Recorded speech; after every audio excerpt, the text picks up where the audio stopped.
मैं जो करना चाहती थी वो तो हुआ नहीं, लेकिन जो हुआ वो भी बुरा नहीं हुआ। मुझे तो कुछ करना ही नहीं पड़ा। जो करना था वो तो उस तोते ने ही कर दिया और किसी को कुछ पता भी नहीं चला कि इन सबके पीछे किसका हाथ है।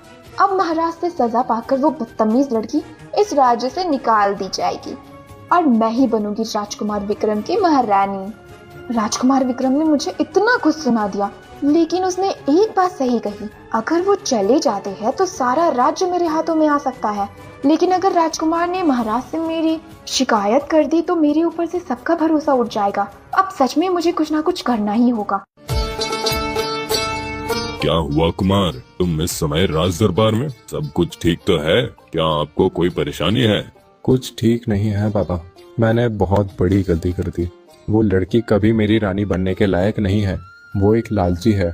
ये तो मैं पहले से ही जानता था राजकुमार, लेकिन आपने तो मेरी कोई बात ही नहीं सुनी।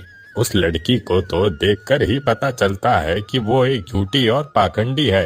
अरे मंत्री जी, थोड़ा चुप करोगे? कुमार विक्रम, क्या हुआ है, मुझे खुलकर बताओ।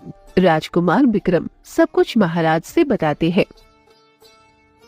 उस लड़की की इतनी हिम्मत, वो मेरे राजकुमार को जहर देकर मारना चाहती है, और उसी लड़की की मैं अपने राजकुमार के साथ शादी कराने जा रहा था। मैंने तो आपको शुरू में ही कहा था, मेरी बेटी जितनी सुंदर है उतनी ही समझदार है। राजकुमार विक्रम के साथ मधु की जोड़ी बहुत अच्छी लगती है, लेकिन आप तो समझे ही नहीं महाराज। मंत्री जी, आपकी बेटी मधु ही इस राज्य की रानी होगी। मैं उसके साथ राजकुमार की शादी कराऊंगा। आपकी जैसी इच्छा महाराज। लेकिन उससे पहले उस लड़की को कड़ी सजा देनी होगी। उसे बताना होगा कि राज परिवार के खिलाफ साजिश करने का अंजाम कितना भयानक हो सकता है। आप किसे सजा देंगे? मुझे? लेकिन मैंने तो कोई गलती नहीं की।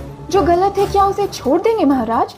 तुम्हारी इतनी हिम्मत, तुम मेरे राजमहल में आकर हमारे खिलाफ साजिश किया, फिर मेरे सामने आकर इतनी बड़ी बड़ी बातें कर रही हो। किसकी अनुमति से तुम इस राजमहल के अंदर आई हो?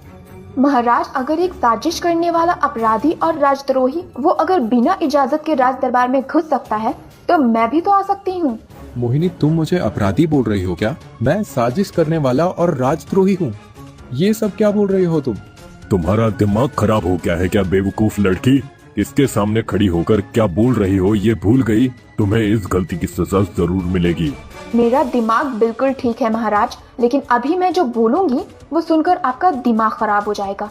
अच्छा ये बताइए महाराज, मैंने खाने में जहर मिलाया है, ये राजकुमार को किसने बताया? मुझे ये सब इस बात करने वाले तोते ने बताया। ये सब तो तुम्हारे सामने ही हुआ, और वो तोता भी तुम्हारे ही हाथ पर बैठा है। इसका मतलब आपने तोते की बात पर विश्वास किया। क्या तोता कभी झूठ नहीं बोलता क्या? नहीं, तोता कभी झूठ नहीं बोल सकता। वो जंगल के प्राणी है, इंसान नहीं कि तुम्हारी तरह गद्दारी करेंगे। ठीक है महाराज, अब जरा सुनिए ये तोता क्या कहता है। बोलो तोता, तुम्हारे साथ क्या हुआ है? सब कुछ निडर होकर बोलो। अब और क्या बोलेगा ये तोता? इसने सब बातें तो मुझे उस समय ही बता दी थी। महाराज, मुझे आपसे बहुत कुछ कहना है। असल में आपके राजकुमार विक्रम इस राज्य के खिलाफ साजिश कर रहे हैं। आपकी आंखों में धूल झोंककर इस राज्य के बाहर दुश्मन बुलाने का साजिश किया है इसने। नहीं, ये नहीं हो सकता। मैंने ऐसा कोई काम नहीं किया। आप सोच कर देखिए महाराज, उस दिन जब आपके मंत्री ने राज्य की सीमा पर आपसे दुश्मनों की बात कही थी, तब राजकुमार विक्रम ने उससे इनकार किया था। असल में राजकुमार आपसे यह सच छुपाना चाहते थे। अब मुझे राजकुमार के खिलाफ बात करनी ही होगी, नहीं तो उस दिन कही गई मेरी सारी बातें झूठी हो जाएंगी। हाँ महाराज, ये तोता एकदम सही बोल रहा है। सीमा पर बहुत सारे बाहरी दुश्मन हैं, लेकिन सब कुछ जानने के बाद भी राजकुमार ने उस दिन इनकार किया था। मुझे लगता है कि ये तोता सही बोल रहा है। असल में महाराज, आपकी आंखों के सामने राजकुमार एक के बाद एक अपराध किए जा रहे हैं, लेकिन आप सब कुछ देखकर भी अनदेखा कर रहे हैं। कुमार, तुमने ऐसा किया तो मैं तुम्हारी जान ले लूंगा। राज्य के साथ मैं कोई समझौता पहले भी नहीं किया और अभी भी नहीं करूंगा। राज्य की रक्षा के लिए मैं कुछ भी करने को तैयार हूँ। लेकिन पिताजी, आप तो जानते हैं मैं ऐसा नहीं कर सकता। ये तोता अचानक झूठ क्यों बोल रहा है मुझे नहीं पता।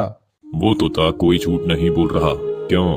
तुमने ही तो कहा था जंगल के पशु पक्षी इंसानों की तरह गद्दारी नहीं करते। तोता भी कोई झूठ नहीं बोल रहा है। महाराज, आपकी न्यायप्रियता